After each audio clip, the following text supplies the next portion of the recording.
Hello, I'm Hannah Wallace and welcome to Finextra TV. Kindly joining me today to talk about cyber threat intelligence is Andrew Rose, Cheif Security Officer at Vocalink, a Mastercard company. Hello Andrew, thank you very much for coming in and speaking with us. My pleasure. So to start off then, can you tell us where do you typically get your cyber threat intelligence from?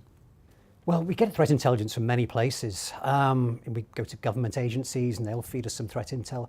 And it goes all the way down to personal connections in different companies who will feed us information as well.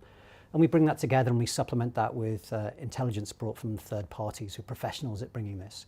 But we do find that we have a strong strategic partnership with FS-ISAC. We rely on these guys to bring us threat intel from our sector, the financial services sector, in a timely manner and make it relevant to us as an organisation so we can act upon that intelligence. All right, well, following on from that then, can you give us an example of a time that FS-ISAC has given you strategic guidance in this area? Well, FS-ISAC worked strongly with Mastercard regarding insider threat, and they helped us build an insider threat management program and a maturity assessment matrix as well. Once we worked with them to build that, they actually helped us present that to our board so we could get that through and actually enable that across the organisation. So that was a very strategic piece they did. But they also help us quite tactically. When there is a new threat out there, they bring the right people to the table. They'll bring some of the real experts in that technology and that particular issue and enable us all to quiz them and talk to them about that latest threat. So it helps us at both strategic and tactical levels. I see, and following on from that quite nicely then, what would you say the sort of biggest cybersecurity threats and areas of concerns for the industry today? Well, there's several of these. Start off with social engineering. It's still the primary attack vector, and staff are still the first line of defence for our organisation. So we need to be really careful about educating our staff and bringing that security culture online.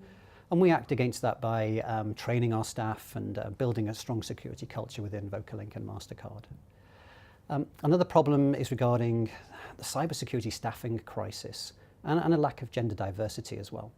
So there's a lot of vacant roles out there, and we need more and more people to help us address this issue. We need to bring more people into cybersecurity. And it's such an exciting area, and I'm not sure why more people aren't interested, but we need to act proactively for this. And so FS-ISAC have got a diversity program, bringing people on board and sponsoring people through roles and helping them out.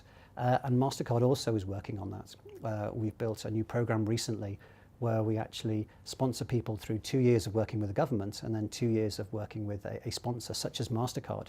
And if they go through that program, then we help them with any debts they've built up through their education. So that's a really strong message out there to try and support people through this industry. Hopefully we're going to move that outside of the US soon and bring it to other areas around the globe as well. So those are two of the main things. I think another technical one is also regarding concentrator attacks. More and more organisations are using software as a service and cloud services. And the attackers now realise that they can attack one place, and that means they can then get access to data from lots and lots of organisations. So Cloud Hopper was one example of this.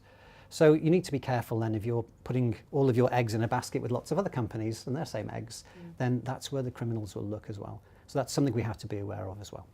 Okay, and there's no doubt the payment sector is rapidly evolving, but with this comes cyber threats. What's Mastercard doing to solidify its security programs to counter the cyber threats? So in both Vocalink and Mastercard, we see this as a wider problem.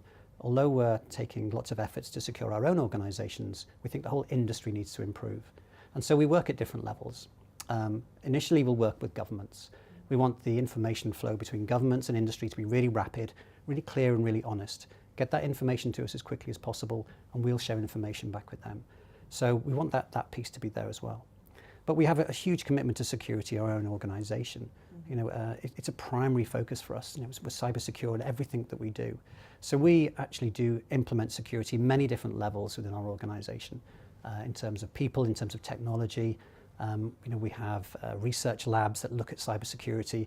We have really well advanced crisis management fusion centres that bring all the different disciplines together to react to issues as well. And then we look at smaller organisations as well. So within Mastercard, we've worked with the Global Cyber Alliance just recently and helped them pull together a small to medium business toolkit, which is free to all of these organisations, because I think 58% of cyber attacks target small businesses, and they want to know what to do to improve, but often they don't have the resource or the money or the skills or the time. So this toolkit brings lots of those pieces together and gives them a free way to actually implement security in their own organisations. And I think working at these three levels, both government, protecting ourselves, and small businesses, means that actually we can secure the whole industry. Yeah, it's certainly in your interest to sort of help your fellow organisation on this issue. It comes back to the threat intel. We share between ourselves, we have those personal connections, and we want to secure each of our organisations. How can we go about better promoting, recognising and reinforcing a strong cybersecurity culture to create a more secure organisation? Culture is absolutely imperative. Our staff are our first line of defence. They're the people who receive those phishing attacks and try and understand what they need to do with them, how they can react. So it's absolutely important to MasterCard and Vocalink. And we try and build a strong culture. What we do is we don't just focus on security awareness. Most organisations think security awareness is the solution, and it's not. It's about more than that. People need to be motivated. They need to understand why security is important. We need to make the controls simple so it's easy for them to do, and then we need to give them triggers to remind them to do the right thing. So we work on all of those factors, and then we implement that using more engaging ways than rather just a mouse mat or a poster. We'll have gamification. We'll use that to try and encourage people to really engage with what we're trying to do. And then we also do phishing tests as well. We regularly push phishing tests out to get people to recognise that threat is there, and they'll give them immediate feedback, immediate learning opportunities if they click on the link or they don't click on the link and report it. They'll get positive feedback at that point as well. Some really good work going on there. Absolutely, it's a really interesting space for me, and I love pushing that piece forward. Well, Andrew, this has been fascinating. Thank you so much for sharing your insights and coming in. Well, my pleasure. And thank you for watching.